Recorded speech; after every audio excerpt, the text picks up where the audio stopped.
I'm just a bill. Yes, I'm only a bill. And I got as far as Capitol Hill. Well, now I'm stuck. Filibuster. I don't think that I can sleep at night if I just leave you hanging, and I know you're so excited to learn. We're going to continue talking about Congress just to make sure that we don't, we give it the attention that it deserves, because it is a co-equal branch of government and separation of powers, and at different times we've seen very weak Congresses, and as a result we've seen very strong presidents, and the opposite might be true as well. But the filibuster is something to bring up really quickly because I think I've seen it on the test, but you should know what a filibuster is. A filibuster is not part of the written Constitution. The Senate and the House, but more the Senate, have a lot of kind of old rules that they set up a long time ago that kind of help them run, fluidly and with some type of, schedule, and they know what's going on. So the filibuster is a really important part of the Senate, and there's some great concepts in it as well. What the filibuster means is that the minority of the Senate has the power to stop legislation, or to stop the nomination of a Supreme Court pick, or to basically stop the Senate from functioning. They wanted to make sure that when one of the parties gained a majority of seats in the Senate, that they just didn't get to do whatever they wanted. That 51% didn't mean 100% control. So they came up with this idea that if you had a minority in power, not minority in power, that's an oxymoron, but if you had the minority that was out of power, and they were close to kind of the middle, you had 40 votes or 45 votes or 49 votes especially, that you gave them something to invest in, some power to feel as though they were part of the government. So that's the filibuster. If you stand up, as right now a Republican senator might stand up, let's say that Obama, who is now in the process of picking a Supreme Court justice, let's say that he picks, Lucifer, the devil. And Democrats are like, yay, let's get Lucifer through. This is probably not a great example. If you're a Democrat, you're mad at me right now.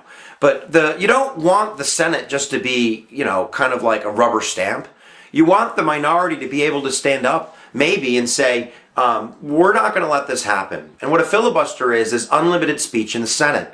The rules allow for you to basically talk until you die and not let anybody else stand up and move on with Senate business. It takes 60 votes to stop this process. This is called cloture, and that ends a filibuster. But you need 60 votes. Current events, this is why kind of the whole picture in the Senate right now is so important to many people who are involved in politics, who care about representation and kind of what's going to happen. Right now, the Democrats have 59 votes in the Senate, and the Republicans have 40 votes in the Senate.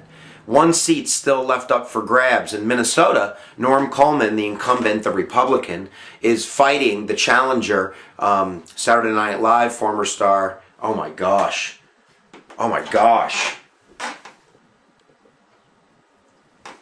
Al Franken.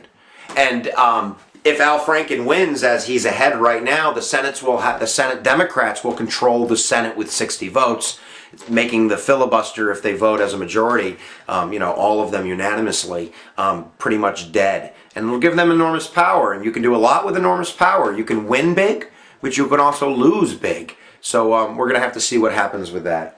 But just kind of continuing the conversation in terms of the House and the Senate, we just want to review a little bit. Great compromise now, right? Small state plan, Senate, based on equality. Large state plan, based on, you got it, population. Census every 10 years. And when you take those two numbers, X plus 2, based on population, plus 2 senators, you get the electoral number, which is the number that we run for president for. Every state giving their vote to the winner of their state. There's a couple exceptions, don't worry about it. And the majority, 271 I believe it is now, becomes the president. Some other specific powers that are kind of in there that we don't want to absolutely forget, or we want to bring up. Electorally, if you don't win a majority, and that would only happen if you had kind of 3 political parties, and they split up the electoral vote so nobody got more, 51%, it goes to the House of Representation. So the House of Representation at times can, elect the president in a sense. It's only happened once, the election of 1800s, but since the unwritten kind of formation of political parties and the two-party system, we haven't had that happen before, again. Some specific language or historical events that are related directly to the House or the Senate. The Treaty of Versailles pops up on the test sometimes. They want you to know that the Senate rejected the Treaty of Versailles. Kind of the idea of Congress standing up to the president. Watergate's a great example of this. And when Congress investigated the president, because that's another one of their kind of jobs, is to investigate the other branches to make sure that the president's doing his job correctly. They're kind of the watchdogs of the president. And if you have a party that's in power in Congress, that's the opposite of the president, you get this more. And Democrats, which began to control Congress in the early 1970s, by 73, 74, are investigating President Nixon. And it's because of their investigation, compiled with the Supreme Court ruling, that brings down Richard Nixon when he resigns for office in 1974. So you had a really powerful Congress at that point. I don't want to fall too much into Congress where I get lost and I start doing AP government, which is a tendency of me to kind of do sometimes. But as I kind of think back, I think that we've pretty much checked them all off. Declare war. I didn't go over that. Delegated power. Delegated power in the Constitution specifically says that Congress has the power to declare war. It's not the president. The president is commander-in-chief. The president does control the army, has power over rules of the army. Harry Truman desegregated the army by executive order in 1948.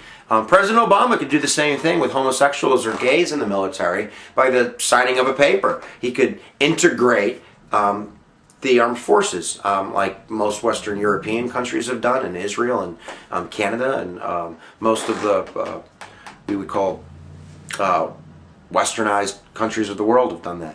But we don't want to get political here and get into a fight. Don't want to fight with you. So, moving on. Related to declaring war, Congress also had major legislation in a response to the Vietnam War. If you remember from the Vietnam lecture, in 1964, Congress, who had the power to declare war in Vietnam and didn't, gave the financial keys to the war to the president through the Gulf of Tonkin resolution.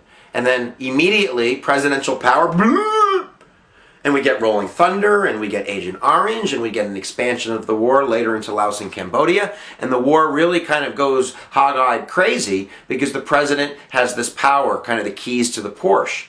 And in 1973, Congress wants the keys back. And that congressional movement results in the War Powers Act, which gives Congress the power to take troops back into the fold after 60 days if the president has authorized action without a declaration of war. So we want to make sure we know that concept. Congress has the power to declare war. But other than that, it really is up to the legislatures in interpreting the Constitution. Republicans believe in a limited government today. They believe that Congress's job is to protect your money and protect your rights and protect your personal, individual way of living. And they do that by arguing for tax cuts and what has been called trickle-down economics. I don't want to get into that in this lecture. And Democrats see more as the government as an aid of the people to make sure that the rules are fair, to make sure that opportunity is available, to make sure that we take care of promoting the general welfare, which is in the Constitution. So they see a larger role for the federal government. Republicans generally see a narrow role. But when you have crisis, people generally want a bigger response. And that's probably one of the reasons for Barack Obama's success in recent years. I think I'm out. Congress is important. 17th Amendment. Elastic laws? Oh no. Congress shall make all laws necessary and proper. How's that for power, 10th Amendment? In your face, 10th Amendment.